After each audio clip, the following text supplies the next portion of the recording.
सभी को Vardhman education and research institute की ओर से खूब खूब स्वागत करते हैं।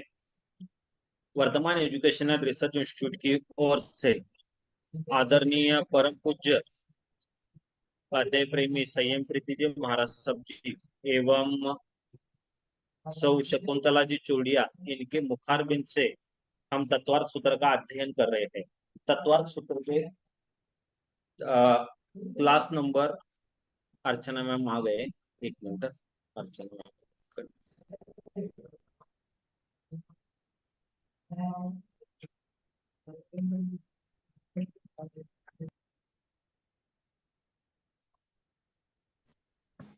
कोई बात नहीं सर, चालू कर दो। 96वां क्लास है आज हमारा। कीजिए कीजिए, कंटिन्यू कीजिए, कंटिन्यू। परम पूज्य प्रीति सुधा जी महाराज साहब की सुशिष्य स्वाध्याय प्रेमी पूज्य श्री संयम प्रीति जी महाराज साहब जी एवं सौ शकुंतला जी चोरडिया, इनके मुखारविंद से हम सभी जन अध्ययन कर रहे हैं तत्वार्थ सूत्र। आज तत्वार्थ सूत्र का 96वां 96वां क्लास है और आप सभी जन बहुत 97। कल है ना, हमने फेसबुक पे 95 लिख लिया था। अच्छा, ठीक है, तो आज 97वां क्लास है। तो और आप सभी जन बहुत ही अच्छी तरह से अध्ययन कर रहे हैं, इसलिए सभी का बहुत तहे दिल से स्वागत करते हैं। और संयम प्रीति जी महाराज साहब जी एक साथ मथेन वंदा में, भावपूर्वक मथेन वंदा में, श्रद्धा पूर्वक मथेन वंदा में। बोलिए शांतिनाथ भगवान की जय, आचार्य भगवंत की जय। नमो अरिहंताणं, नमो सिद्धाणं, नमो आयर्याणं, नमो वज्रायाणं, नमो लोये सब सागुणं।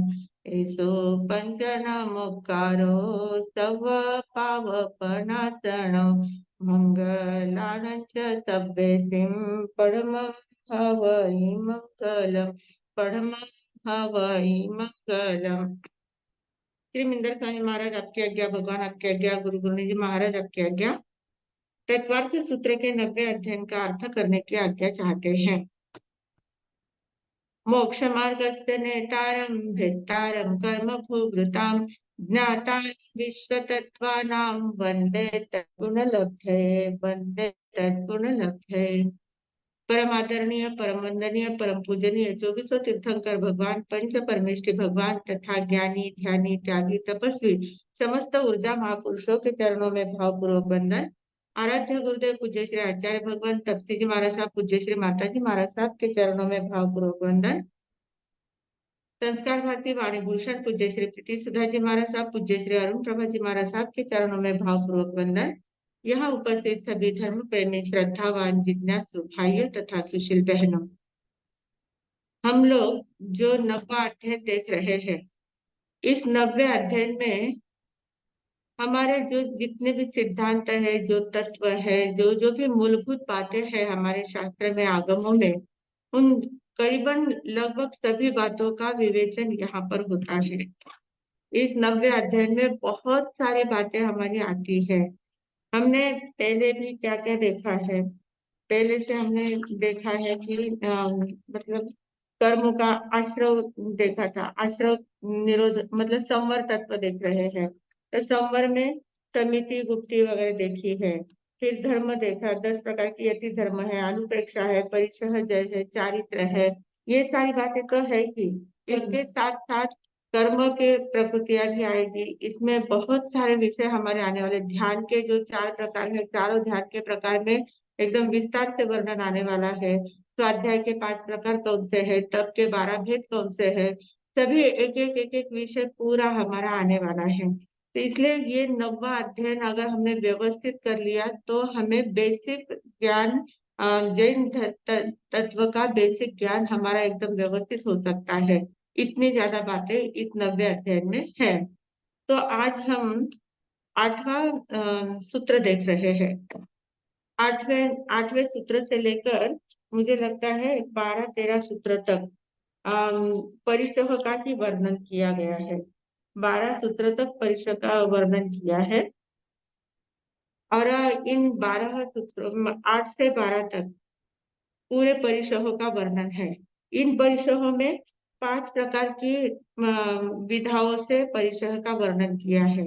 जैसे पहले इसमें बताया परिशह का लक्षण क्या होता है, परिशह क्यों, परिशह यानी क्या, परिशह का लक्षण क्या होता है, फिर उनकी संख्या कितनी होती है, उन संख्या का वर्णन किया है, फिर अधिकारी के भेद से उसके विभाग किए हैं। मतलब किसमें कौन कितने परिशह हो सकते हैं, कौन कौन से गुणस्थान में कितने कितने परिशह होते हैं, या संसारी व्यक्ति में कितने होते हैं, साधु में कितने होते हैं, कितने कितने परिशह होते हैं, उनके अधिकार के हिसाब से, व्यक्ति के हिसाब से उसके में भेद बताए गए हैं। फिर उनके कारणों का निर्देश बताया है कि कौन कौन से कारणों से परिशह आते हैं, कौन कौन से कर्मों के उदय से परिशह आते हैं, उसका भी बहुत सुंदर वर्णन यहाँ इन सूत्रों में किया गया है। और फिर एक साथ एक जीव में कितने ज्यादा से ज्यादा या कम से कम कितने परिशह रह सकते हैं, इसका भी वर्णन इन सूत्रों में किया गया है। इन 5 प्रकारों के परिशह का वर्णन 5 प्रकारों से किया गया है। बहुत सुंदर और डिटेल वर्णन बताया गया है। तो सबसे पहले हमें देखना है कि परिशह यानी क्या, परिशह किसे कहते हैं। तो परिशह यानी क्या होता है,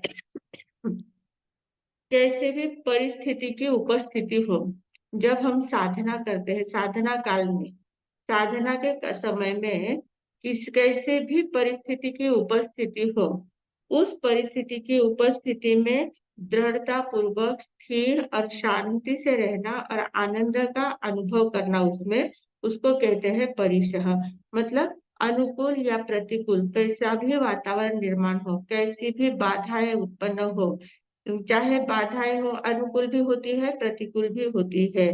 तो आत्म साधना में जितने प्रकार की बाधाएं उत्पन्न होती है, उन बाधाओं में मन में अर्थ ध्यान न करते हुए उन बाधाओं को ऊपरी स्तर पर लेना, स्पोर्टली लेना, जो भी बाधाएं आती है उसको स्पोर्टली लेना, बहुत ज्यादा सीरियसली नहीं लेना है, ऊपर ऊपर से उनको लेकर अर्थ ध्यान या संक्लेश नहीं लाना है, मन में किसी प्रकार का संक्लेश नहीं लाना है, किसी प्रकार का अर्थ ध्यान नहीं करना कि मेरे भाग्य में ऐसा क्यों होता है, मुझे इतना क्यों सहना पड़ता है, इस प्रकार से मन में अपने आप को कोसना नहीं है।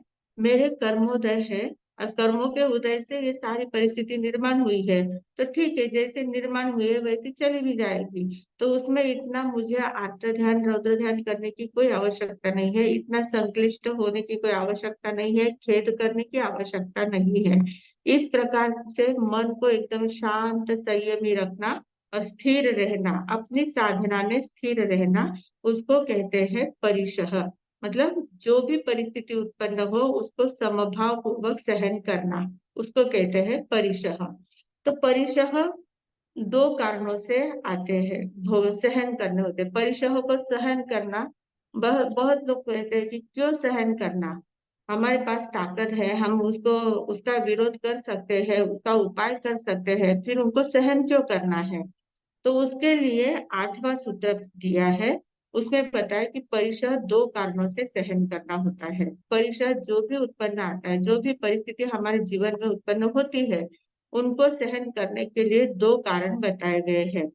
कौन से 2 कारण है, मार्गाचवन निर्जरार्थम परिशोधव्याह परिशह, 2 प्रकार बताए हैं। एक है मार्गाचवन, मार्ग से अचवन, अचवन यानी च्युत नहीं होना है, जो मार्ग हमने स्वीकार किया हुआ है, जिस साधना के पथ पर हम चल रहे हैं, फिर वो श्रावक का हो या साधु का हो, कैसा भी जो मार्ग लिया है, जिस साधना की हमने शुरुआत की है, और साधना की शुरुआत अगर हमने सही साधना की शुरुआत की है, साधनाएं भी अनेक प्रकार की होती है, बहुत प्रकार की साधनाएं होती है, एक आत्म शुद्धि की भी साधना होती है, एक शरीर शुद्धि की भी साधना होती है, एक मन शुद्धि की भी साधना होती है, एक वातावरण शुद्धि की, परिवार की शुद्धि की, अनेक प्रकार की समाज शुद्धि की, अनेक प्रकार की साधनाएं होती है।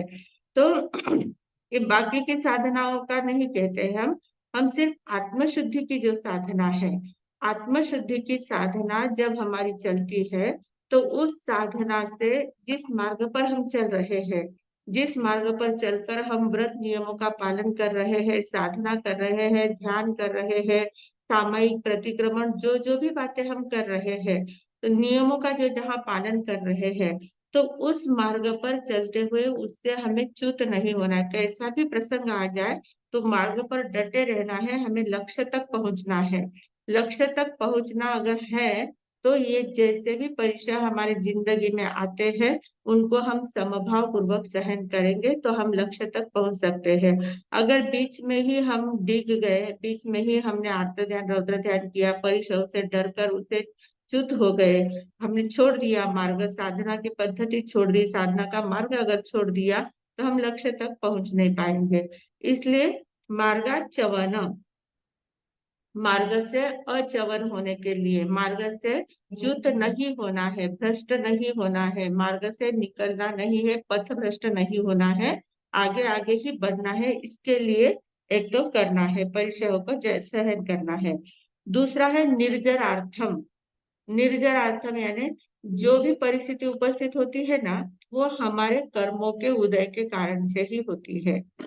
हमने जो जो भी कर्म बांधे हुए हैं वो कर्म ही हमारे उदय में आते हैं, फिर अनेक रूप में वो सामने परिस्थिति निर्माण कर देते हैं।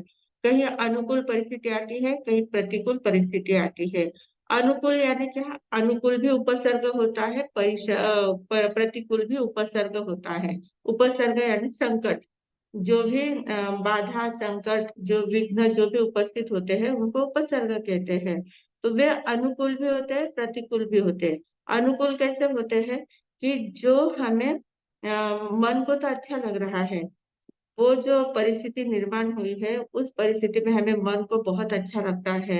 अब जैसे एकदम मन जैसा भोजन मिल गया है, आहार मिल गया है, एकदम रहने के लिए आलीशान बंगला मिल गया है, एकदम वातावरण इतना अच्छा है, लोग इतने ज्यादा आते हैं, इतने ज्यादा पूछते हैं, इतने ज्यादा जो चाहिए जो लाने के लिए तैयार है, ऐसा पूरा अनुकूल वातावरण है।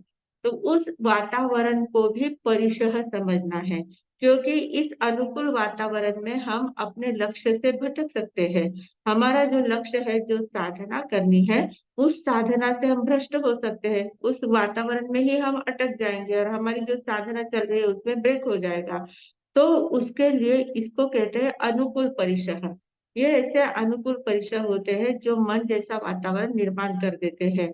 पर हमें मन जैसा वातावरण नहीं चाहिए, हमें आत्मशुद्धि का पोषक वातावरण चाहिए। आत्मशुद्धि के लिए पोषक वातावरण मिले उसको हमें सहन करना है, उसको हमें ग्रहण करना है, उसमें हमें आगे बढ़ना है। मन जैसे वातावरण में हमें अटकना नहीं है। तो ये अनुकूल वातावरण हो गया। और प्रतिकूल यानी क्या, इतना कठिन मार्ग होता है, इतना कठिन प्रसंग उपस्थित हो जाते हैं, पूरा आहार पानी व्यवस्थित नहीं मिलता है, विहार करते हैं तो इतने प्रसंग आते हैं, इतने कष्ट वहां उपस्थित होते हैं, कहीं रहने के लिए जगह अच्छी नहीं मिलती है, कई लोग इतने बेकार होते हैं, इतने ज्यादा कुछ सुनते ही नहीं है, कुछ भी ध्यान देते नहीं है। इस प्रकार का वातावरण जब निर्माण हो जाता है उसको कहते हैं प्रतिकूल परिसर। ये प्रतिकूल है, मन के विपरीत वातावरण निर्माण होना। तो ये प्रतिकूल परिसर हो चाहे अनुकूल परिसर हो, परिसह तो परिसह ही होता है, उसमें हमें भ्रष्ट नहीं होना है। तो जब हम उसमें ऐसे प्रतिकूल या अनुकूल वातावरण में हम स्थिर रहते हैं, शांत रहते हैं, उनको सहन कर लेते हैं, तो उससे हमारे कर्मों की निर्जरा होती है। उससे क्या होता है, कर्मों की निर्जरा होती है। तो ये कर्मों की निर्जरा करने के लिए, क्योंकि पहले बांधे हुए कर्म है वो उदय में आए हैं, उनके कारण से ऐसा वातावरण निर्माण हुआ है, तो वो उस वातावरण को हम समभाव से सहन कर लेते हैं तो उनकी निर्जरा हो जाती है, वो कर्म चले जाते हैं। उसके निमित्त से हम नए कर्मों का बंधन नहीं करते, मतलब वहां पर संवर हो जाता है। तो संवर करना और निर्जरा करना ये दोनों काम परिशह से होता है। तो मार्गाच्यवना निर्जरार्थम परिशोधव्याह परिशह। परिशोधव्याह यानी क्या, परिशह सहन करना, समभाव पूर्वक सहन करना। परि यानी चारों ओर से, परिसर बोलते हैं ना, तो चारों ओर का वातावरण। तो चारों ओर से कैसा भी अनुकूल या प्रतिकूल वातावरण निर्माण हो, उसमें हमें समभाव रखना है, समभाव पूर्वक उसको सहन करना है, उसको कहते हैं परिशह। तो ये परिशह की व्याख्या इस 8वें गुणस्थान में दी, 8वें सूत्र में दी है। और उसमें दो कारणों से परिशह को सहन करना है, इस प्रकार से बताया है। तो बहुत सारे लोगों के मन में आजकल के जो बच्चे लोग होते हैं, आजकल जो बहनें होती है, तो उनको लगता है कि क्यों सहन करना, जैसे बिना काम का सहन क्यों करना, क्योंकि सहन शक्ति बहुत ज्यादा कम हो गई है। आजकल लोगों में सहन शक्ति बहुत ज्यादा कम हो गई है। किसी को एक शब्द भी बोलते हैं तो तुरंत उनका गहराई का पर्वत कर देते हैं। इतना कहाँ से कहाँ चला जाता है। और इसी के कारण से आजकल हम देखते हैं कि बहुत ज्यादा विवाह भी टूटते हैं। जो होते हैं, क्या बोलते हैं उसको, पे करे, विवाह को मतलब घटस्फोट जिसको बोलते हैं, घटस्फोट होते हैं।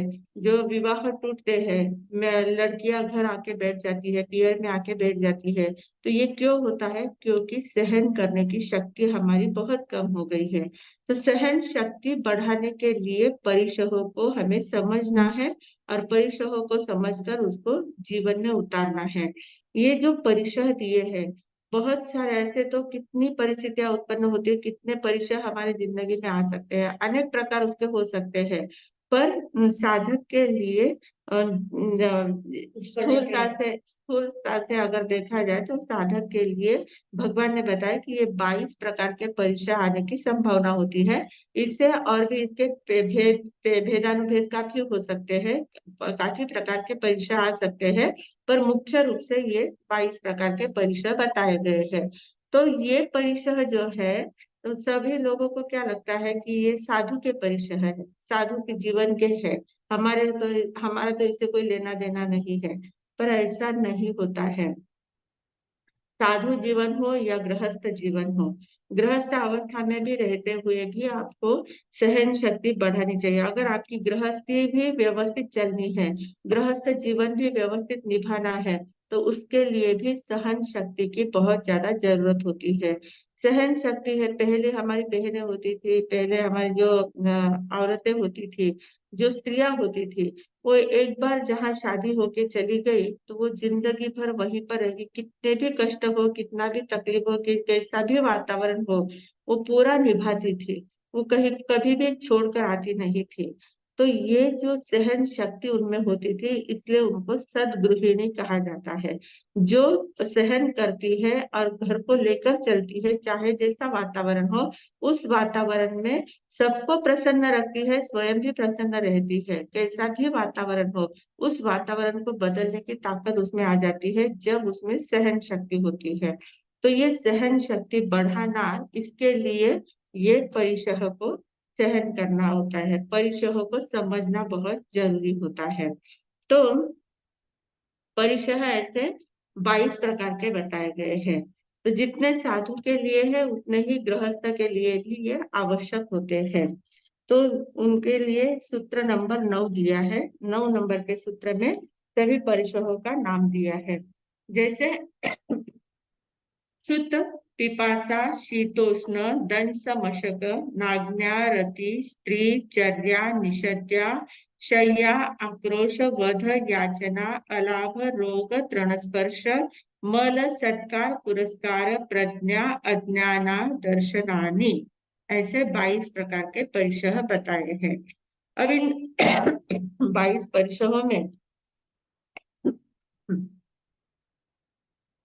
सबसे पहले कहा है क्षुत। क्षुत यानी क्षुधा, क्षुधा यानी भूख, भूख लगती है।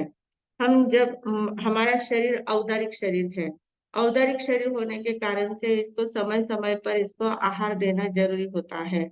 इसका पोषण जो होता है, शरीर की जो वृद्धि होती है, शरीर का जो पोषण होता है, वो आहार पानी से होता है। तो इसको समय समय पर आहार की अपेक्षा होती है, औदारिक शरीर को। तो हम इसलिए वो क्या होता है, समय पर अगर आहार नहीं दिया तो हमें भूख की वेदना होती है, क्षुधा की वेदना होती है। अंदर में कैसा तो भी होता है, पेट में खींचता है, बहुत सारे प्रकार उसके होते हैं। तो ये क्षुधा जो होती है, इस क्षुधा को भी परिसह कहा गया है। अब क्षुधा परिसह कैसे होता है? जैसे साधु जीवन है, साधु जीवन में क्या होता है, आहार के लिए जाते हैं, गोचरी पानी के लिए हम जाते हैं। तो जाते हैं तो कहाँ कहाँ पर इतनी अनुकूलता होती है, इतने ज्यादा सुस्त आहार मिल जाता है, सुस्ती गोचरी सब कुछ मिल जाता है, भावना भी इतनी ज्यादा होती है लोगों की, और हम एकदम आराम से पात्रे भरकर लेके आ सकते हैं, पेट भर खाना खा सकते हैं, पेट भर आहार कर सकते हैं। तो ये तो व्यवस्थित हो गया। पर कभी कभी क्या होता है कितना भी घूमो, ऐसे लाभांतराय का उदय होता है कि कितना भी घूमो, कितने भी घर पे जाओ, एकदम मालूम है कि घर पे एकदम व्यवस्थित गोचरी होती ही है इस समय में, फिर भी वहां भी गए तो भी वहां उस समय गोचरी का लाभ नहीं होता है। या कुछ अस्वस्थता हो जाएगा, या कुछ तैयार ही नहीं रहेगा, या कुछ घर में कोई व्यक्ति ही नहीं रहेगा, कुछ भी एक प्रसंग आ जाता है तो वो आहार नहीं मिलता है। बहुत ज्यादा घूमने के बाद भी आहार का योग नहीं मिलता है, तो उस समय पेट में इतनी ज्यादा भूख लगी है और आहार किसी के यहाँ नहीं प्राप्त हो रहा है, तो ऐसे परिस्थिति में भी चिंतन करना है कि मेरा क्षुधा परिशह का उदय आया हुआ है। हम सब जितने भी हम लोग हैं, हमारा क्षुधा परिशह का उदय आया है। तो क्षुधा परिशह का उदय आया है, तो इस समय हमें क्या करना है? तो इस समय हमें समझना है कि चलो आज अच्छी बात है, तपश्चर्या का अवसर आ गया है। अगर क्षुधा अंतरा नहीं टूटी है, आहार नहीं मिल रहा है, तो अच्छे अनायास तपस्या हो जाएगी। और अनायास तपस्या का लाभ प्राप्त करके मन में आनंद निर्माण ले लेना कि हम ऐसी तपश्चर्या हमसे नहीं होती, तो चलो इस प्रकार से तपश्चर्या हो रही है। और उस समय भी क्या करना, क्षुधा जो हमारे आती है ना, क्षुधा का वेदनीय जो होती है, क्षुधा वेदनीय जो होती है, तो वो क्या करती है, हमें समय पर अलार्म बजाती है। हमारे शरीर को आदत है कि 12 बजे 11 बजे आहार करना है, तो 11-12 का समय होता है तो पेट में कुछ होने लग जाता है।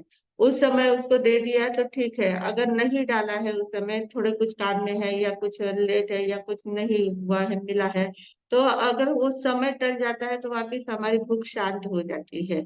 ऐसा नहीं कि वो भूख कंटिन्यू रहती है, कंटिन्यू भूख रहती नहीं है। उस समय पर सिर्फ अलार्म बजा देती है कि अभी हमारा भूख का समय हो गया, भोजन का समय हो गया है, आहार का समय हो गया है, सिर्फ हमें वो सूचना दे देती है। और थोड़ी देर तक उसको अगर नहीं नहीं कुछ किया, वो अपने आप शांत हो जाती है। पर बहुत लोगों को आदत होती है कि भूख लगी तो कुछ ना कुछ चाहिए, मुझे बहुत जोरों से भूख लगी, कुछ ना कुछ चाहिए, कुछ ना कुछ चाहिए। इतने ज्यादा उतावले हो जाते हैं, फिर उस समय सुस्ता सुस्ता जो भी मिले, जहां से भी मिले वैसे मंगवा कर एक बार खा लेना है। तो ये वहां पर परिशह को तुमने सहन नहीं किया। सहन शक्ति बढ़ाने के लिए ऐसे अवसर आते हैं, तो उस अवसर को हमें समता पूर्वक सहन कर लेना है। ठीक है, मेरे भाग्य से लाभांतराय जब टूटेगी तब मुझे आहार मिल जाएगा, अभी नहीं टूटी है तब तक मुझे शांति रखनी है। शांति से हम सहन करेंगे, अपनी साधना में लगे रहेंगे, तो अपने आप अंतराय टूट जाएगी, अपने आप आहार मिल जाएगा। तो ये परिशह का विजय होता है। तो ऐसे परिश्रम को जब हम सहन करते हैं, तो इससे हमारी कर्मों की निर्जरा भी हो जाती है, संवर भी हो जाता है, और हम अपने मार्ग में स्थिर रहते हैं। तो ये क्षुधा परिशह होता है। तो क्षुधा परिशह को साधु जीवन में तो क्या होता है, कभी कभी घी घना, कभी मुट्ठी चना, और कभी वो भी मना। कभी कभी इतनी ज्यादा अनुकूलता होती है, इतनी ज्यादा गोचरी आ जाती है, कभी कभी एकदम दुखी सुखी थोड़ी बहुत मिल जाती है, और कभी कभी तो वो भी नहीं मिलती है। बहुत सारे प्रसंग आते रहते हैं, तो हर समय में हमें समता पूर्वक रहना आना चाहिए।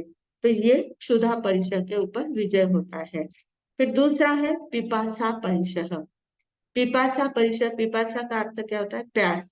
प्यास लगती है, एक तो शरीर को आहार की जरूरत होती है, दूसरी पानी की जरूरत होती है।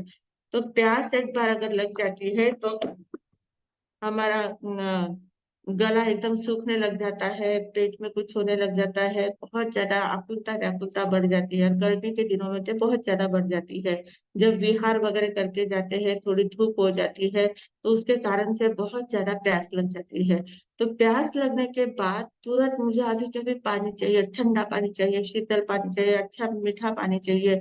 और ऐसे करके ऐसी भावना भाते हुए अगर हम कई लोगों के घर पे और पानी का अवसर नहीं मिला, तो फिर उस समय भी हमें समता भाव में रखना आना चाहिए कि ठीक है, प्यास लगी है ना, तो 5 मिनट हम रुकेंगे, थोड़ा दीर्घ श्वास लेंगे, थोड़ी शांति से बैठेंगे, अपने आप मन थोड़ा शरीर ठंडा हो जाएगा, धूप से आए हैं तो गर्मी ज्यादा बढ़ गई है, थोड़ा शीतल हवा में बैठेंगे, शांति से बैठेंगे, तो धीरे धीरे वो प्यास भी कम हो जाएगी।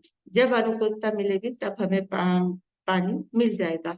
इस प्रकार से भावना भाकर एकदम शांत रहना चाहिए। उस समय हमें चिड़चिड़ नहीं करनी है, उस समय हमें एकदम कुछ भी ऐसा ये नहीं करना है, बहुत ज्यादा उतावला नहीं होना है, आकुल व्याकुल नहीं होना है, शांति से सहन करना है। तो उसको कहते हैं पिपासा परिसह। और उस समय ऐसा नहीं कि जो अचित पानी नहीं है तो चलो सचित है तो सचित पर मुझे एक बार पानी दे दो, ऐसा नहीं। हमारे जो नियमों में जो बैठता है वही पानी हमें लेना है, अचित ही पानी लेना है, सचित पानी नहीं। धोवन है चाहे गर्म है जैसा भी पानी है वो अचित पानी को ही ग्रहण करना है, सचित की भावना भी नहीं भानी है उस समय। तो इस प्रकार ये पिपासा परिसह है। फिर तीसरा है हमारा शीत परिसह। शीत परिसह यानी क्या? शीत यानी बहुत ठंडा, ठंडी के दिन होते हैं, बहुत ज्यादा ठंडी कड़ाके की ठंडी पड़ जाती है। और साधु संतों के पास वस्त्र जो होते हैं, शॉल है, वस्त्र है, वो लिमिटेड होते हैं। तो कभी कभी इतनी ज्यादा ठंडी होती है कि वो सहन नहीं हो पाती है। तो उस समय क्या करना? तो उस समय भी क्षमता पूर्वक क्या होता है, जब हम सोए होते हैं तो बहुत ज्यादा ठंड लगती है।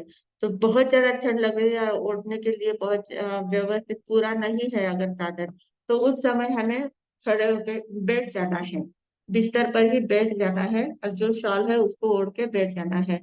बैठने से हमारी ठंडी कम हो जाती है। और बैठने के बाद जब हम थोड़ा सा ध्यान लगाते हैं तो अंदर में ध्यानाग्नि हमारी जागृत हो जाती है। जैसे ही ध्यान लगता है कि अंदर की ऊर्जा जागृत हो जाती है, तो अपने आप गर्मी महसूस होने लग जाती है, ठंड अपने आप कम हो जाती है।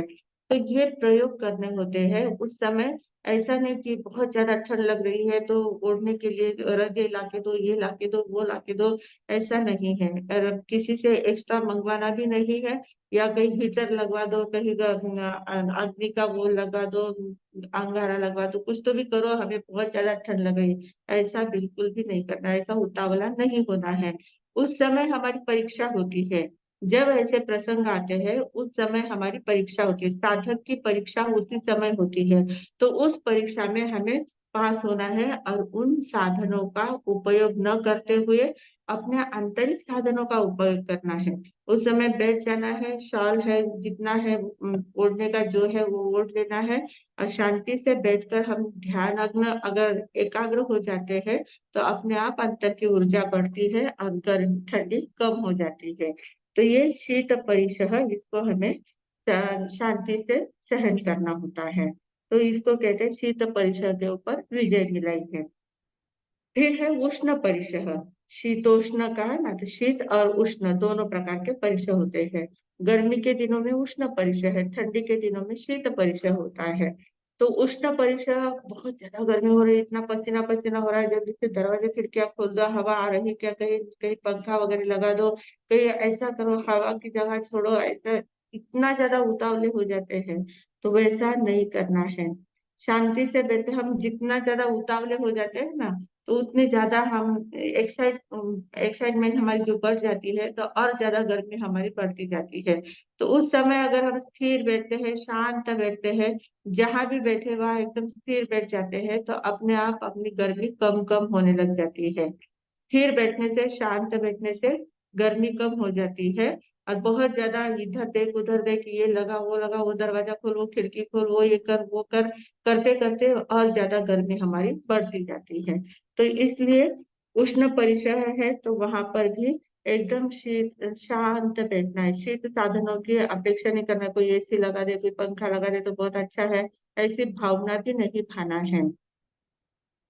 हमारे गुरुदेव जो थे आचार्य भगवान, आचार्य भगवान जो थे विहार करके जब जाते थे, उनकी उम्र हो चुकी थी काफी, 80 80 साल के बाद हमने उनको देखा, ज्यादातर उनके परिचय में आए। तो उस समय विहार करके वो जाते थे, इतनी गर्मी रहती थी, उनको डोली में ले जाते थे। और ले जाने के बाद उनके जो शिष्य थे वे उनका जो पाटा रहता था, पट्टा, उस पट्टे पर उनको विराजमान कर देते थे। अब कभी कभी क्या हो जाता था, लोगों के ध्यान में नहीं आता था यहाँ हवा आएगी या नहीं आएगी, बहुत ज्यादा गर्मी है, तो बराबर पट्टा रखा या नहीं रखा, वो ध्यान में नहीं रहता था, जहाँ रखा था वहां बैठा देते थे। तो वहां वे विराजमान हो जाते थे गुरुदेव। और बैठने के बाद फिर लोगों के ध्यान में आ जाता था, बाकी के जो साधु संत होते थे उन संतों के ध्यान में आता था कि अरे यहाँ तो बहुत ज्यादा गर्मी हो रही है, आपने गलती कर दी, गुरुदेव को यहाँ नहीं बैठाना चाहिए था, वहां ले जाना चाहिए था। फिर गुरुदेव को कहते थे, गुरुदेव आप कृपा करो, थोड़े से अपन वहां बैठते हैं, यहाँ बहुत ज्यादा गर्मी हो रही है। तो गुरुदेव बिल्कुल भी नहीं हिलते थे। वो बोलते थे जहां बैठा हूँ वहां मुझे मुझे नहीं गर्मी होती है न ठंड लगती है, मैं जहां हूँ वहां बराबर हूँ। वे इतने शांति से इतने सहजता से वहां बैठते थे, बाकी सभी लोगों को गर्मी होती थी पर वो एकदम शांत बैठे रहते थे।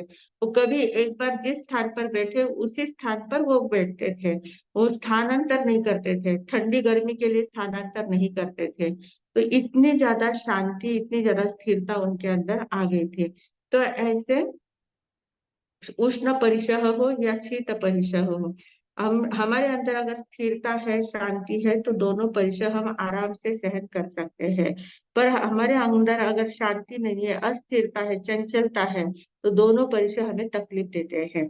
तो इस प्रकार ये दोनों परिसर हो गए। फिर आगे है पांचवा दंस मसह परिसह।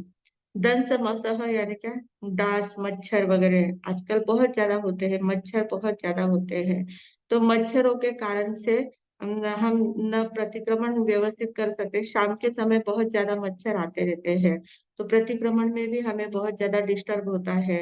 हम प्रतिक्रमण में कायसर्ग करते हैं तो बहुत ज्यादा मच्छर काटते हैं। तो ऐसे समय में मच्छर आ रहे हैं तो इसलिए वो मच्छर का क्या गुड नाइट लगाना है या कोई अगरबत्ती लगाना है, कुछ करके उनको भगाओ बाहर, कोई धूप दीप कुछ करो और मच्छर यहाँ नहीं रहे, इस प्रकार का वातावरण निर्माण करो। इस प्रकार से वो मच्छरों के साथ हमारी द्वेष भावना बढ़ जाती है कि कितने मच्छर काटते हैं, कैसे कितने जोर से काटते हैं, भगाओ उन मच्छरों को। ऐसा करके उन मच्छरों के प्रति द्वेष भावना हमारे मन में आ जाती है। तो ऐसा नहीं करना है। उस समय भी मच्छरों के साथ खबर खामना किया जाता है। हमारे यहाँ हम लोग देवलाली में थे, उस समय एक बहन आई हुई थी, सुधा बहन कुछ नाम था उनका। बहुत ज्यादा साधिका थी वो, गृहस्थी थी, पर इतना इतना तो ज्ञान था उनमें और इतनी ज्यादा स्थिरता और इतनी गंभीरता थी। तो वो क्या करती थी, वो सभी 32 आगमों का ज्ञान था उस बहन को, बहुत ज्यादा होशियार थी। तो वो क्या कहती थी कि मैं जहाँ कहीं भी जाती हूँ, अगर साधु संत रहे, महासती जी रहे, तो मैं उन्हीं के उपाश्रय में ही जाके सोती थी, रात को सोती हूँ। तो वहां जाके वो सोती है। अब रात के समय वहां अगर मच्छर वगैरह बहुत है, मैं कभी मच्छरदानी भी नहीं बांधती हूँ बोले। तो मैं क्या करती हूँ, रात को सोते समय सभी मच्छरों को विनती करती हूँ कि हे मच्छर, आप लोगों को मेरा खून पीना है, बात ठीक है, आप भी प्यासे हैं, आप पी सकते हैं, पर सिर्फ मुझे 2.5 घंटे तक मुझे एकदम शांति से एक नींद मुझे ले लेने दो। बाद में मैं जब उठ जाऊंगी तब आप चाहे जितना मेरा खून पी सकते हैं। इस प्रकार से भावना भागे वो शांति से सो जाती थी। 9, 9:30 बजे, 10 बजे जब भी सोना होता था, तब सोने से पहले मच्छरों से विनती करके वो सो जाती थी। और सोने के बाद वो बोलती थी कि मैं 2.5-3 घंटे तक एकदम शांति से मेरी एक नींद हो जाती थी। और नींद होने के बाद जैसे ही मैं उठ के बैठती थी, फिर मैं कुछ ओढ़ती भी नहीं थी, कुछ लेती भी नहीं थी, मैं अपने ध्यान में बैठ जाती थी। और जो भी मुझे फेरना है, ध्यान करना है, जो भी करना है मैं करती थी। तो फिर मुझे बिल्कुल भी मच्छर कभी तकलीफ देते ही नहीं बोले। मेरी नींद इतनी शांति से हो जाती थी और उसके बाद फिर काटे तो भी मुझे कोई तकलीफ नहीं होती थी। तो इस प्रकार हो सकता है उनके साथ भी जब मैत्री भाव से हम पेश आते हैं तो वो हमें तकलीफ नहीं देते हैं। बहुत सारे ऐसे उदाहरण हैं। जो आचार्य विद्यासागर जी महाराज है दिगंबर संप्रदाय के बहुत बड़े बहुत पहुंचे हुए संत है विद्यासागर जी महाराज साहब। तो हमारे यहाँ डॉक्टर गंगवाल करके है, वो बोलते हैं हमेशा कि वो महाराज साहब इतने ज्यादा ध्यानी और त्यागी तपस्वी इतने ज्यादा है, बोले उनकी शक्ति इतनी ज्यादा है। हम लोग उनके दर्शन के लिए जाते हैं तो शाम के समय वो जब सामयिक करते प्रतिक्रमण करने बैठते हैं तो वो ध्यान में बैठ जाते हैं। हम लोग सब सामने होते हैं उनके, और इतने ज्यादा मच्छर रहते हैं, हम लोग इतने मच्छरों से परेशान होते हैं। और हम देखते हैं कि सामने महाराज साहब बैठे हैं तो महाराज साहब का एक ओरा होता है। उस ओरे के मतलब इतने अंतर पर बहुत सारे मच्छर बैठे हैं पर उनके शरीर तक नहीं पहुंचते हैं। ऐसा उनका एक ओरा तैयार हो जाता था उनके ध्यान का कारण से।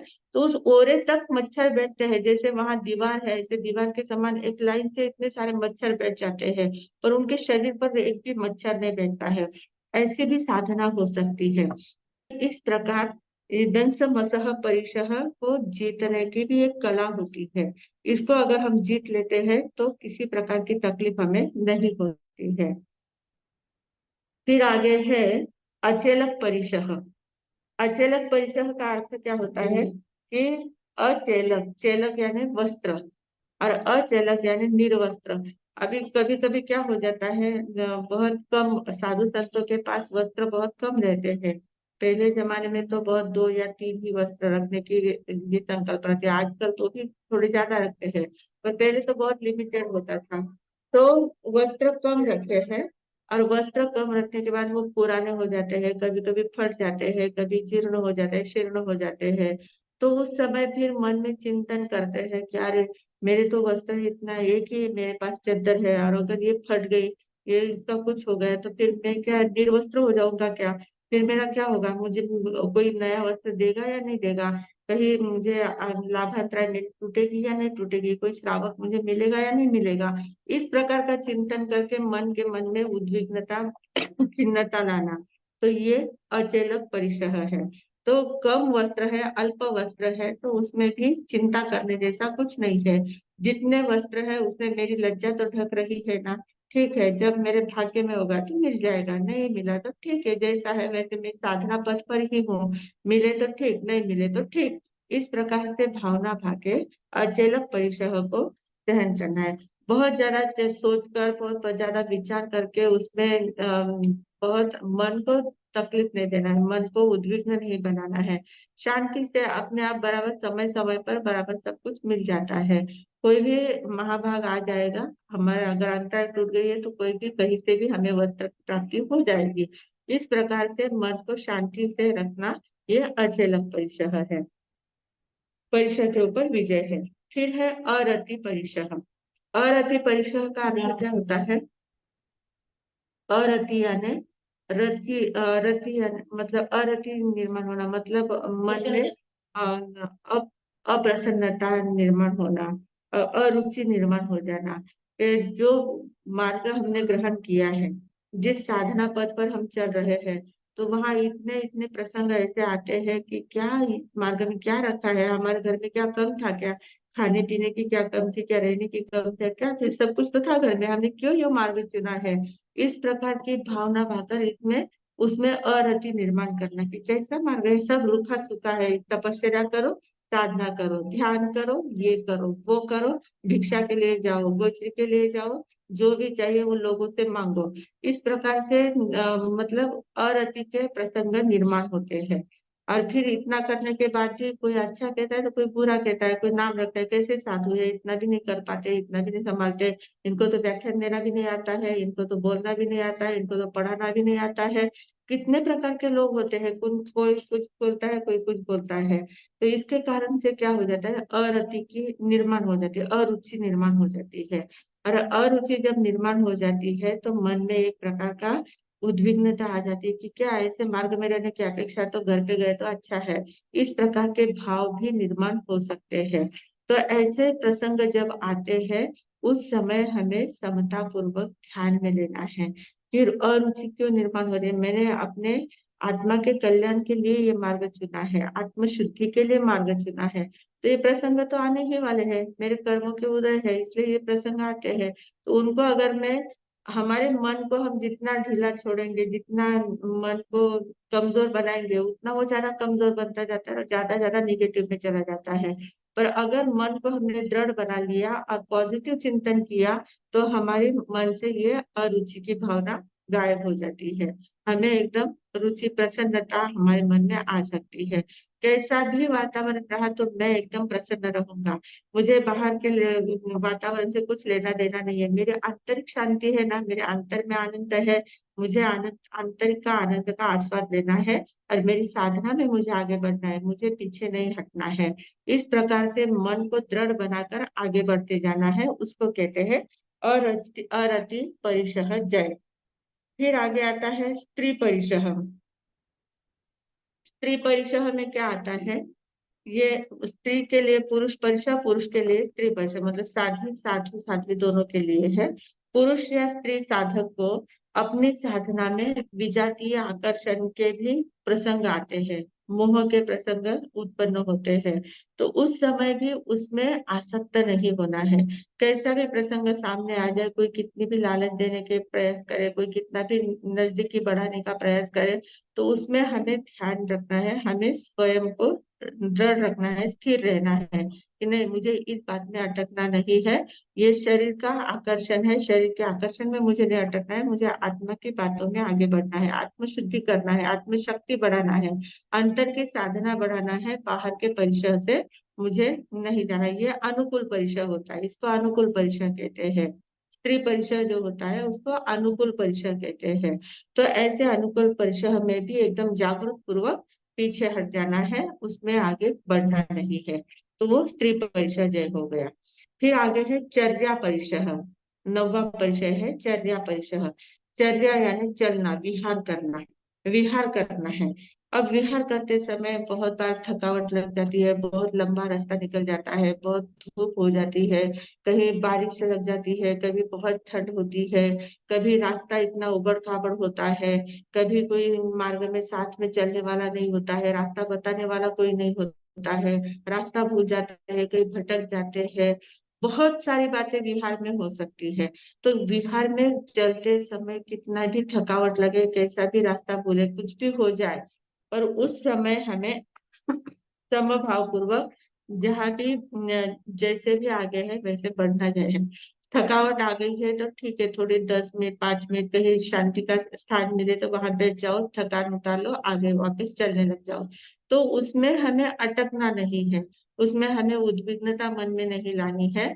समभाव पूर्वक उसको भी सहन करते हैं, आगे चलना है। कुछ नहीं, इतना चलने के बाद, जाने के बाद तो आराम ही है, बाकी बाकी कुछ करना नहीं है, शांति है, शांति से हम रह जाएंगे। इस प्रकार से करना, ये चर्या परिसह के ऊपर विजय मिलाना है।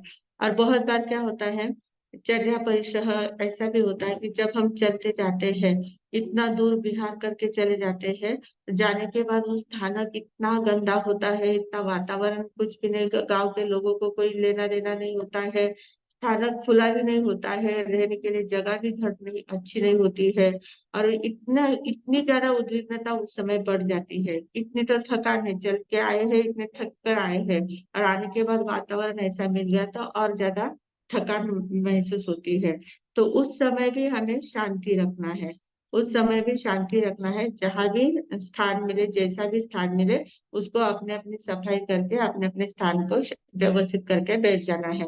और जिस स्थान में भी हम बैठ जाते हैं, जिस स्थान में भी हम रुक जाते हैं, तो दिन भर हमारी साधना चलती रहती है, कुछ फेरना फेरना होता है, स्वाध्याय होती है, चर्चा होती है, तो वो वहां का वातावरण एकदम बदल जाता है।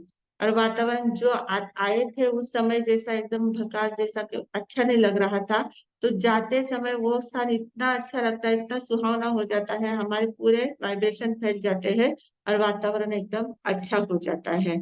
बहुत बार ऐसे प्रसंग आते हैं। तो अब जाने तो बहुत टाइम बहुत ज्यादा हो रहा है। तो ये चर्या परिसर है। तो विहार करते समय ऐसे अनुभव बहुत बार आते हैं, आते भी आए भी है और आते भी रहते हैं। तो वैसे समय में हमें शांति से वहां रहना चाहिए। फिर है निषद्या परिसर। 10वां है निषद्या परिसर। निषद्या परिसर यानी क्या, कि निषद्या यानी बैठना। निषद्या का अर्थ है बैठना, चर्या यानी चलना, निषद्या यानी बैठना। तो बैठना है मतलब क्या, कि कभी ध्यान में बैठे हैं, कभी प्रतिक्रमण में बैठे हैं, सामयिक में बैठे हैं, स्वाध्याय में बैठे हैं, या कहीं प्रवचन में बैठे हैं, या कहीं क्लास वगैरह लेने के लिए बैठे हैं, पढ़ाने के लिए बैठे हैं, गाथा देने के लिए बैठे हैं, बहुत बार बैठना पड़ता है, आहार के लिए बैठे हैं। तो जहाँ कहीं पर भी हम बैठते हैं साधना के क्षेत्र में, जहाँ पर भी बैठना होता है, तो बैठने के बाद वहां पर किसी भी प्रकार का उपसर्ग आए, अनुकूल हो या प्रतिकूल हो, जैसे ध्यान में बैठे हैं, ध्यान में इतनी लय हमारी लगे, एकदम शांति से बैठे हैं, और एकदम से कोई लोग आए हैं, बहुत जोर जोर से बोल रहे हैं, बहुत डिस्टर्ब कर रहे हैं, या बच्चे लोग आए हैं, वो बहुत ज्यादा जोर जोर से खेल रहे हैं, इतनी आवाज कर रहे हैं, हमें डिस्टर्ब हो रहा है। तो उस समय हमारा ध्यान हमारी अपनी ओर ही होना चाहिए। बाहर का वातावरण कैसा भी हो, जब हमारी लय लग जाती है तो बाहर का वातावरण हमें डिस्टर्ब नहीं कर सकता है। उस वातावरण में हमें शांति से रहना आना चाहिए। कैसा भी वातावरण, अनुकूल परिसर हो या प्रतिकूल परिसर हो, उस समय हमें एकदम स्थिर होना है, शांत जैसे बैठे हैं, हमने जो संकल्प करके बैठे हैं उतने समय तक हमें बिल्कुल भी उसमें डिगना नहीं है। ये निश्चर्या परिसर जय है। मतलब बैठने के बाद अगर कोई डिस्टर्ब आ जाता है, अगर कोई किसी बुला लेता है या कहीं जाने का प्रसंग आ जाता है, कुछ भी आया है तो बहुत जरूरी है तो ठीक है, आप उठकर जा सकते हैं। पर शक्यता मतलब जब तक आपको जम सकता है, तो आपका जितना समय आपने संकल्प करके बैठे थे वक्त तब तक वहां पर बराबर बैठे ही रहना है। फिर कैसा भी प्रसंग आए तो उस समय हमें हलचल नहीं करनी है। ये निषेध्या परिसर है। निषेध्या परिसर पर जय मिलाना है। फिर है शय्या परिसर। 11वां परिसर है शय्या परिसर। शैया परिसर में क्या है, शैया यानी बिस्तर। जब हम सोते हैं, संथारा जिसको कहते हैं, संथारा बिछाना जो हमारा होता है, तो बिछोना जो होता है उसको, साधु संतों का जो बिछोना होता है उसको संथारा कहते हैं। तो ये शैया जो होती है, इसका जो परिसर, अब कभी क्या होता है, कहीं कहीं कहीं पर भी जाना होता है। पहले तो स्थानक कैसे होते थे, मिट्टी के लिपे हुए स्थानक होते थे, तो कहीं ऊबड़ खाबड़ जमीन होती थी, कहीं पत्थर ऊपर आ जाते हैं, कहीं एकदम व्यवस्थित ऐसा समतल भूमि नहीं मिलती है, ऊबड़ खाबड़ कैसे भी भूमि मिल जाती थी और वहां पर रुकना पड़ता था। तो वहां पर सोना है तो कैसे भी जमीन मिले, ऊबड़ खाबड़ है, नुकीली है, पत्थरीली है, कैसी भी जमीन है, जहां हमें मिला है हमें व्यवस्थित पलेवन करके वहां अपने बिछौने बिछा, संथारा बराबर बिछा देना है और वहां आराम से सो जाना है। तो यहाँ बहुत चुभ रहा है, यहाँ बहुत तकलीफ हो रही है, ये नीचे ही है, यहाँ पट्टा नहीं है क्या, यहाँ ये नहीं है क्या, यहाँ वो नहीं है, इस प्रकार से किसी भी बात की शिकायत नहीं करना है। बिना शिकायत के हमें व्यवस्थित रूप से उसको सहन कर लेना है और वहां पर शांति से नींद आए तो ठीक है, नहीं नींद आती है तो बैठ के ध्यान में बैठ जाना है। माला जप करो, ध्यान करो, स्वाध्याय करो, जो भी करना है वो करते रहो, पर नींद आए तो सो जाओ, पर उसमें उद्विग्नता नहीं लानी है। जब तक नींद आए तो अच्छी बात है, नींद नहीं आई, ध्यान खुल गए तो तुरंत जप करना शुरू करो, जप करते करते ध्यान में चले जाओ, ध्यान करते करते फिर बाद में स्वाध्याय करो, जैसा भी है वो करते जाना है।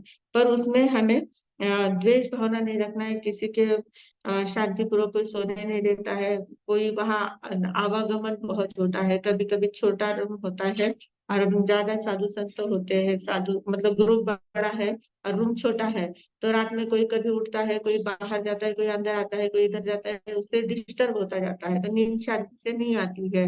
तो उस समय भी हमें समता पूर्वक शांति पूर्वक सहन करना है कि वातावरण जैसा है वैसा उस वातावरण में हमें उस वातावरण को अपने अनुकूल बनाना है। वातावरण को, प्रतिकूल वातावरण को भी अनुकूल बनाने की कला हमें अवगत होनी चाहिए, तो ही हम परीक्षाओं पर विजय दिला सकते हैं। और बाप रे। तो इस प्रकार शैया परीक्षा में हमारी मेघ कुमार की कथा भी आती है, बहुत सारी कथाएं है इसमें, तो इतना कहने का समय नहीं है, हमारा टाइम बहुत हो चुका है अभी। तो हमने आज सिर्फ 11 परिसर देखे हैं, ऐसे 22 परिसर है और 22 परिसरों के ऊपर विजय कैसे मिलाना है, और फिर आगे उनके अधिकारी कौन कौन से है, कौन कौन से परिसर किन किन को होते हैं, कैसे होते हैं, वो सारा हम आगे अवसर आने पर देखेंगे।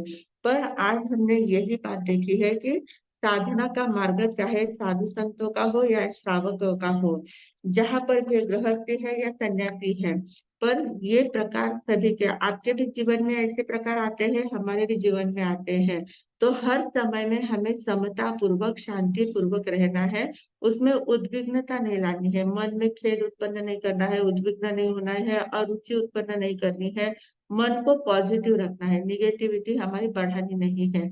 जितना हम निगेटिव विचार करते हैं उतना निगेटिव ज्यादा बढ़ते जाती है निगेटिविटी, और हम और ज्यादा ढीले ढीले होते जाते हैं, मार्ग से च्युत हो जाते हैं। तो मार्ग से च्युत नहीं होना है, मार्ग से भ्रष्ट नहीं होना है, उस मार्ग में आगे ही आगे बढ़ते रहना है, तो ही हमारी निर्जरा व्यवस्थित होगी, संवर व्यवस्थित होगा। तो इसलिए सभी को ये ध्यान में रखना है कि सिर्फ साधु के लिए परिसर नहीं है, श्रावकों के लिए भी परिसर होते हैं।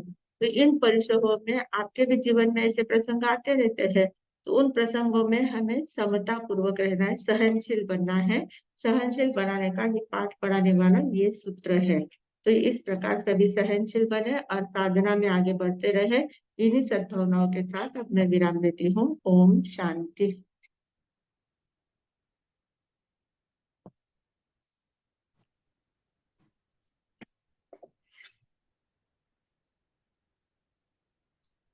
मथानंदा मीमांसा। हाँ, सभी जिज्ञासु साधकों को भावपूर्वक जय जिनेन्द्र। आज हमारा 2 दिन से हम 9वें अध्याय पर अध्ययन कर रहे हैं। सारा तत्वार्थ सूत्र पूरे सिद्धांतों से भरा हुआ है, लेकिन महत्वपूर्ण अध्ययन है वो 9वां अध्ययन। एक बार 9वां अध्ययन अच्छी तरह से आप पढ़ लो, सुन लो, तो बहुत सारी जैन धर्म जितने भी आगमों में सिद्धांत है, जितने भी मूल बातें हैं और जैन तत्व का सारा बेसिक ज्ञान इस 9वें अध्ययन में भरा हुआ है। हमने देखा है, नाम तो संवर दिया है, लेकिन संवर के अंतर्गत सारी बातें आ रही है कि जैसे आश्रव का बताया है, समिति, गुप्ति, धर्म, 10 प्रकार के धर्म, 22 परिषद, आगे चलकर चारित्र, ध्यान, तप, सारी बातें इसमें आ रही है। तो 9वां अध्ययन जिसने जो कर रहे हैं उनके लिए तो बहुत ही धन्यवाद के पात्र है, लेकिन जो कोई वंचित रह रहे होंगे तो उनको वापस एक बार सूचना कर देना कि बहुत महत्वपूर्ण अध्ययन की हमारी पढ़ाई चल रही। अभी परिसर के बारे में हमारे सामने बताया कि साधु जीवन में ऊपरी ऊपरी तल से हम देखते हैं कि इनका जीवन कैसा है, लेकिन जब इनके अनुभव की बातें हम सुनते हैं तब पता लगता है कि 22 परिसर का अर्थ क्या होता है। परिसर यानी क्या है कि उपस्थित, जैसे भी साधना काल में कैसे भी परिस्थिति उपस्थित हो, अनुकूल या प्रतिकूल, अनुकूल और प्रतिकूल परिस्थितियां, बाधाएं जो भी आती है, तो मन में अर्थ ध्यान संक्लेश न करते हुए उसको समभाव से किस तरह सहन करना, यह परिसर हमें बताया गया है। अभी इसको 5 विभागों में विभाजित किया, 5 विधाओं से बताया गया है यह परिसर अध्ययन। इसमें पहले बताया परिसर की व्याख्या बताइए, फिर बताइए इसकी संख्या कितनी है। ऊपरी तल से हमने देखा 22 परिसर है, लेकिन इसके भी भेद उपभेद और भी हो सकते हैं। फिर ये जो अधिकारी कि जिसके अधिकार, इसके अधिकार कौन, अधिकारी कौन है, कि किनके, उनका भी एक विभाग बनाया हुआ है कि किन किन लोगों के जीवन में कैसे कैसे उपसर्ग आ सकते हैं। ये सिर्फ साधु जीवन के लिए नहीं, हमारे श्रावक जीवन के लिए भी इतना ही महत्वपूर्ण है। फिर उसके आगे बताए कि परिसर का कारण क्या है, और 5वीं बात बताइए कि एक साथ एक जीव में कितने प्रकार के परिसर रह सकते हैं। यह महत्वपूर्ण पहले उन्होंने बात बताई हमें कि 5 विधाओं से परिसर का वर्णन कैसे हो सकता है। फिर आगे बताया है कि परिस्थिति में किस तरह से, अभी सारा वर्णन अभी हम सुन रहे हैं कि परिसर भी कितने प्रकार के, कि आत्म साधना में व्रत नियमों का पालन करना कितना महत्वपूर्ण है, कि निर्जरार्थ कर्म, अभी उसमें भी 2 बातें बताई है कि परिसर सन करने के 2 प्रकार होते हैं। एक है कैसा भी प्रसंग उपस्थित होने पर मार्ग से च्युत नहीं होना है, भले कभी अनुकूल वातावरण आता है, कभी प्रतिकूल आता है। अनुकूल भी परिसर बताया कि अगर अच्छी बातें मिल गई तो उसमें मन भटक सकता है, साधक का मन उसमें भटक सकता है। तो उस मार्ग में भी, उस मार्ग को अनुकूलता में रमते न होते हुए अपनी जो आत्म साधना चल रही है उसमें किस तरह से अडिग रहना, यह अनुकूल परिसर में बताए हैं। अनुकूल उपसर्ग, उसको भी नाम उपसर्ग दिया है। अच्छी बातों का मिलना, यह भी अनुकूल उपसर्ग बताया है। जैसे सातावेदनीय असातावेदनीय जो है कि सारी बातें अच्छी मिलती है तो भी उसका नाम क्या दिया है, सातावेदनीय कर्म। उसी प्रकार अनुकूल उपसर्ग और प्रतिकूल उपसर्ग। प्रतिकूल उपसर्ग अगर आ जाए तो मन को क्या करना है, वश में रखना है कि आए हुए बाधाओं को या उपसर्ग को किस तरह से सहन करना है, हमारी सहन शक्ति किस तरह से बढ़ानी है। कि कोई भी उपसर्ग आए तो उसमें उद्विग्न न होते हुए चल विचलता नहीं आनी चाहिए और अस्थिरता नहीं आनी चाहिए कि इस मार्ग को मैंने स्वीकार क्यों किया। ये बात जब मन में आती है, इतने उच्चतम साधना के पद पर चढ़ने के बाद अगर ऐसे मन में विचार आते हैं और देखते हैं हम कभी कभी साधक इससे डिग भी जाते हैं, तो ऐसा प्रसंग ना आए इसलिए इतना डिटेल वर्णन आचार्य उमा साहकी जी ने तत्वार्थ के माध्यम से हमें बताने का प्रयास किया है। अभी ये जो है कि वातावरण को समभाव से, दूसरी बात है कि मार्ग से च्युत नहीं होना है, और पहली बात है मार्ग से च्युत नहीं होना है, और दूसरी बात है कि यह हमें अवसर मिला है कर्म क्षय करने का, कर्म की निर्जरा करने का अवसर मिला है, तो उसको सार्थक किस तरह से करना, जैसे भी परिस्थिति आएगी उसमें मन को स्थिर रखकर और आत्म साधना में लीन रहना, यह मुख्य संदेश इससे हमें मिलता है। अभी यहाँ पर 22 परिचयों का नाम बताया कि क्षुधा, क्षुधा के बारे में कितना वर्णन वर्षद ने किया है। तृष्णा, क्योंकि ये जब उनके विहार रहता है, विहार काल में है या साधना काल में, ये सारी बातें उपस्थित हो सकती है, लेकिन साधक इन उपसर्गों से किस तरह से अपने आत्मा की शक्ति को बढ़ाकर किस तरह से सहनशीलता से सारी बातें सहन करते हैं, इसका वर्णन यहाँ पर किया है। पहले क्षुधा परिसर बताए कि औदारिक शरीर है, औदारिक शरीर को संभालने के लिए बार बार आहार करना पड़ता है। आहार में और समय होते क्या होती है, बराबर चाय का टाइम आता, सभी बोलते हैं चाय का टाइम हो गया, नाश्ते का टाइम है, भोजन का है। अभी बहुत सारे अपने तो यहाँ तो आजकल तो बहुत सारे बढ़ गए हैं, हाई टी हो गई है, फिर शाम का भोजन हो गया, यानी समय समय पर जो आहार की हमें आदत लग गई है।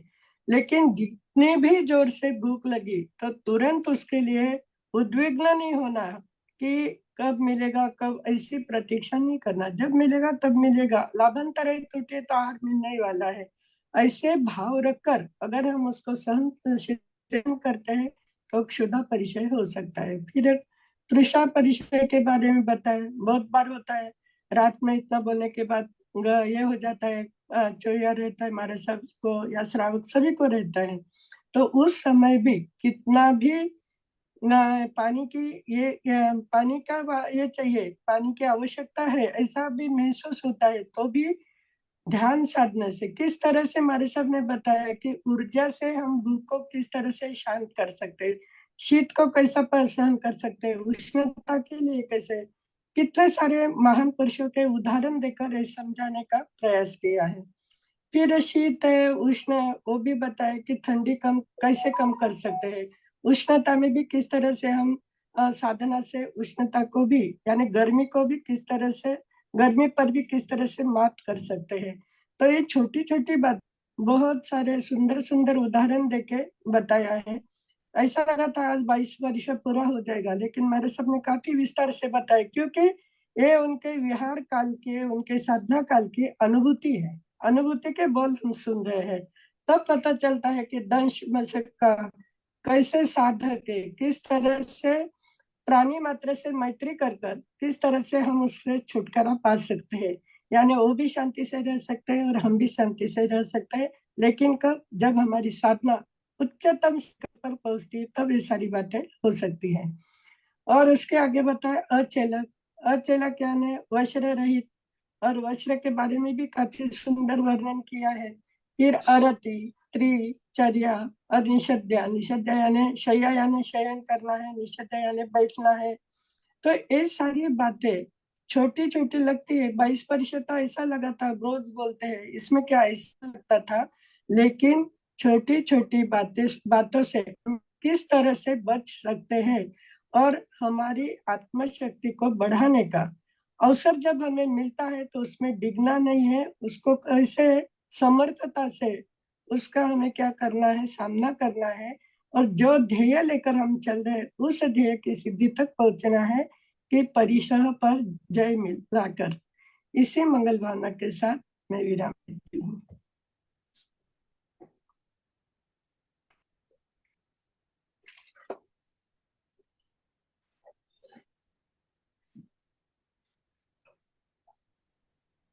पचकान करते हैं। अच्छा, हात जोडीने ओम शांती शांती शांती नवकारशी पोरशी दीड पोरशी आपापल्या धारणाप्रमाणे उपयोगित पचकान अस्नम पाणम खायमम सायमम अनथना भोगिनम सहसा गारणम सव समाही वत्तिया गारणम ओ सिरे ओ सिरे ओ सिरे। कल का ब्यास ना किसी का है तो हाथ जोड़िए। ओम शांति शांति शांति उगसरे ब्यास ना तोटक उपरांत दिवसना तिन्या रत्ना चव्या पचकान अनथना भोगिनम सहसा गारणम सव समाही वत्तिया गारणम ओ सिरे ओ सिरे ओ सिरे। कल का एकासना ओम शांती शांती शांती उगसरे एकासनारा एकटक उपरांत दिवसना तिन्या रत्ना चव्या पचकान अनथना भोगिनम सहसा गारणम सव समाही वत्तिया गारणम ओ सिरे ओ सिरे ओ सिरे। तपश्चर्या करने वालों को धन्यवाद। मंगल पाठ। ओम शांति शांति शांति गुरुदेव की आज्ञा से कार्य मंगलम अरिहंता मंगलम सिद्धा मंगलम साहु मंगलम केवली पंडित धम्म मंगलम चित्तानि लघुत्तमा अरिहंता लघुत्तमा सिद्धा लघुत्तमा साहु लघुत्तमा केवली पंडित धम्मो लघुत्तमो। चत्तारि शरणं पवज्जामि अरिहंते शरणं पवज्जामि सिद्धे शरणं पवज्जामि साहु शरणं पवज्जामि केवली पंडितम धम्मम शरणं पवज्जामि। चार मंगल चार उत्तम चार शरणा दुख हरना सुख करना और शरणा कोई जो भवित प्राणी आदरे तो अक्षय अमर पद हो। बोले भगवान महावीर स्वामी की जय। पंत की जय। पूज्य श्री माता जी महाराज साहब की जय। संस्कार भारती वाणी भूषण पूज्य श्री प्रीति सुधा जी महाराज साहब की जय। सब साधु संतन की जय। आज के आनंद की जय। परम पूज्य संयम प्रीति जी महाराज साहब जी को बहुत बहुत धन्यवाद। आभार आभार आभार। अब हम मिलेंगे कल रात बराबर 8:30 बजे। सभी को शुभ रात्रि। Vardhman education and research institute की तरफ से बहुत बहुत धन्यवाद।